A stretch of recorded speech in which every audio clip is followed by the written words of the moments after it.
It's funny, I was just realizing I had mass this early morning at Rosary Care, the nursing home over by Lourdes. And I didn't notice this when I read it, but I realized I didn't notice what I'm about to tell you because I hadn't heard it yet. And that is, my mom texted me after I got back from that mass and said, 84 years ago today, I was baptized. So I said, oh, happy anniversary. That's awesome. Did you catch how old Anna is in this story? 84. Happy anniversary, Mom. I think she's watching at home. You and Anna have a lot in common, you know. I think about the ways my mom and my dad, my dad died when I was a young guy, but that were prophetic for me, you know, that those people in our lives that lead us to our faith. And let's start with Simeon, though, first. Simeon saw what others missed. You know, the light of Christ shouldn't be something that you could miss. But they all missed it. But Simeon doesn't. And why is that? Why is it that Simeon catches what they don't? How did everyone miss that? Because that's the thing about light. If your eyes aren't open, you might not see it. And his eyes are clearly open. He's looking for it. He's faithful for it. He's, and I hate this one, patient about it. By the way, a few of you have emailed me to give me your frustrating examples of that light down the road. It worked today, though, so I'm counting my blessings. Simeon has the faith and the patience, and he sees it. It's so profound, isn't it? There's this weird irony to me. So Mary and Joseph are so poor that they actually don't follow the prescription of the law. The prescription of the law is to sacrifice a lamb, but they can't afford one. And so the law made this allowance that if you were that poor, that you could sacrifice a couple of birds, turtle doves, or pigeons. And that's what they offer. Oh, the irony that they sacrifice, they can't afford lambs, but what they're sacrificing for is the lamb of sacrifice.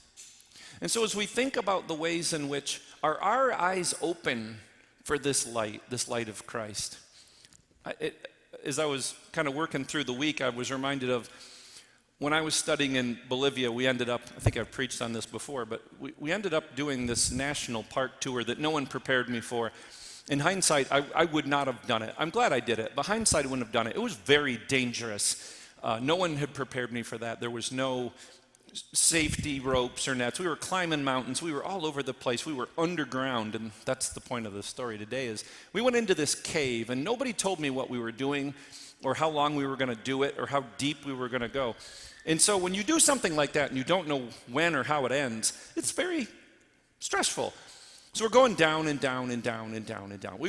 Hindsight, we were almost 1,000 feet into the earth. It gets really warm at that depth, and it's a little claustrophobic because the caves were getting smaller and smaller and smaller. And when we got to what I didn't at that time know was sort of the turn, that we had gone as far down as we were going to go, and now we were going to come up out of there. I would do this again now that I've done it, but in the moment I was not very Christian in my language or in my behavior to other people because I didn't know what we were doing, and it was really scary. But when we got to the very bottom, we had these stupid little helmets that were supposed to protect us from God knows what, and had this stupid little single light on it. And we had them on, but whatever. So there's this little pond, and there's blind fish in there because it's truly dark there, right? And so the group leader had asked us all to turn off our lights, and we just spent 10 minutes in true darkness. I don't know if you've ever had it. It's the only time in my life I think I can say it was truly dark. 1,000 feet underground. There's no light that's cheating its way through. Most of us, we know of darkness is just when our rods and cones are so open that it appears dark. But when you keep opening your eyes, waiting for them to adjust to something, and there's nothing to adjust to, that's the difference that's going on here between Simeon and other really important people that should know better. And so what Anna and Simeon have right is in their heart, that they have, classically, opened the eyes of their heart to see the presence of Christ. And if we don't do that, then we're going to miss it. And I think the fruit of that is seen in our faithfulness, and then what we share with people. And I think that comes back to how we serve others. Do we do so with with a gentleness and a kindness. That's kind of the fruit of how we know if that's working, because that's their response to this moment. I remember once when I used to do a lot more speaking around the country, and I was doing a confirmation retreat, and it was in Iowa. Never forget this. But I asked the young people, you're about to be confirmed. What are the obstacles to living your faith? You're going to be fully Catholic here in a little bit. What are the obstacles? I'd given this retreat before. I was fairly sure I knew all the answers they could give me. Well, we're too young. No one will take us seriously. It's not cool. We'll become apathetic, blah, blah, blah. So I sent them into small groups, and when they came back, they had one answer, which kind of freaked me out, but they had talked to each other and said, our answer is this: there are no obstacles to living faith, only excuses. Cool. I go, ooh, there's a challenge, isn't there? And it challenged me. Well, one of the things that as I left that retreat, I was getting on my flight, and I think I've told you this before, I don't usually fly in collar because it attracts nuts. There's my confession for that. It's just true. People just... And it's one of two things. It's adulation, which I don't need, right, on the journey. I don't need that. Or, let me tell you why I hate the church. Okay. And some of that is built into the job, right? I mean, some of that is just, give it to me. Okay. But so I had told that young group, there's my excuse. A lot of times I don't witness as a priest. I travel incognito. So that next morning I get up, and I'm thinking about it, and I didn't do it. I just put on like a t-shirt or something. And I'm staying with the youth minister, and she goes, you chicken. Yep, I'll take it.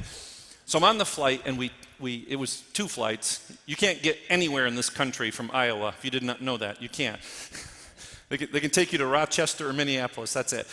So we go to Minneapolis, so it's another flight. We're going right into Lansing, and I have the whole row to myself. It's awesome. And we're in that takeoff. We're like just barely off the ground. And all of a sudden I see this guy like 4 rows ahead. He like pops up and starts stumbling back down the aisle, and he falls into the seat next to me. And I'm like, what are you doing? And he says, I'll only be here for a few minutes. Oh, great. So I have my magazine. You remember magazines. And I'm almost literally like this, And he's talking, doing the drunk, loud talk, Yep. And he says something, and I don't know, all of a sudden he mentions God. And I'm like, okay, put the magazine down. I said, I know a little something about God. You do? Yeah, I'm a priest. You are? Yep. I'm an alcoholic. And I said, I can see that. And with a smile. I wasn't trying to be mean. I was just, yeah, I see that. So we started talking about our lives and what faith is, and I was talking to him about how the 12, because he was a recovered alcoholic who had lapsed in this moment, obviously. And we just started talking about the 12 steps and how critical they are to any faith journey. And I said, it's like I think it's the 6th step where God, it's like you have to admit to your God, yourself, and another human being the exact nature of your weakness. And he's like, wait, that's step 6. No, it's 6. Pretty sure it's 6. And so let's go through them, he screams. So we start to go through them all, one at a time. And you could see he was getting this energy off of it. And he got somewhere in the middle, and he kind of got lost, and he looked me square in the eye, and he goes, I'm a good person. Oh, it's heartbreaking. I said, of course you are. Of course you are. And then he says, you know what, I pray every night. And by the way, why he stumbled back to me is that he was taking his mom back to Lansing, and she was quite mad that he had drank. Right? And so he was just kind of getting away from her to let her calm down. That's why he got up to come back there. And he's talking about how much he loves his mom, and he was helping her fly home. And I said, see, I know you're a good person. You're doing this. He says, every night I get down on my knees and I pray. He said that early on. He says, when I get home tonight, I'm getting on my knees and I'm thanking God that I met you. I said, that's cool, Jim. When I get home, I'm going to get down on my knees and thank God that I saw Christ in you today. Oh, and he just bawled. You see Christ in me? Oh, I do.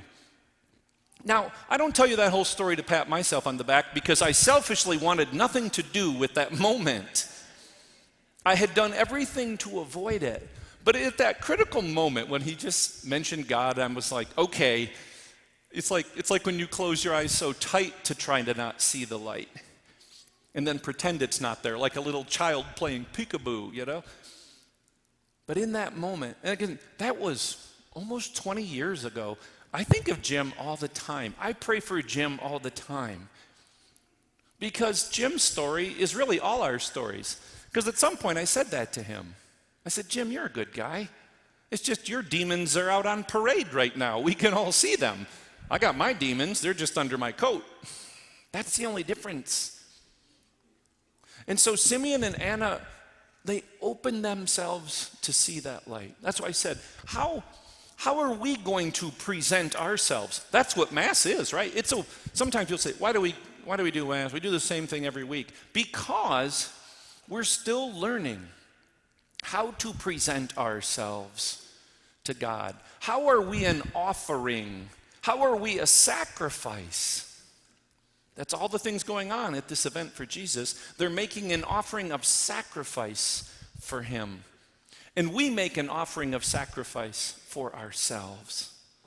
We sacrifice, as I said, in service, in love of others, with a warmth and a kindness that they would know God's light and love. That's the invitation for us. But we've got to open our eyes. We have to practice it. How long does it take to learn the game of golf? 5, 6 minutes? Well, there's this little ball and there's these weird sticks and you drive them a long distance into this hole. You got it? Got it. Now, to play it unfrustratingly so, most would submit that's a lifetime's work. How long does it take to understand really the simple story of Jesus? Just a few minutes. But it's a lifetime's work in representing ourselves over and over again, asking for his mercy, practicing it with each other to love and to serve one another. This Eucharist is a presentation. Last thing I want you to think about is that Simeon, after all that time, in his arms, held the light of the world. In just a few minutes, you and I will hold in our very bodies the light of the world. And we will reflect his light and his love to the degree to which we're willing to be open and to sacrifice. Here's an invitation for us today. As we celebrate his presentation, it's our time to present. And as I said, his presence is coming to us to hold and to receive and to change us at the molecular level, that we will be different than when we came in here. Hopefully our eyes of our heart are a little wider open. Hopefully our kindness and warmth and gentleness towards each other is a bit more, just as these great prophets revealed. So I started by thanking my mom for how she did that for me. I know we all have those people in our lives who have done that well. Maybe we take a moment in our own hearts to thank God for those who've been our Simeon and our Anna as we rededicate ourselves, as we present ourselves to God. May God be praised.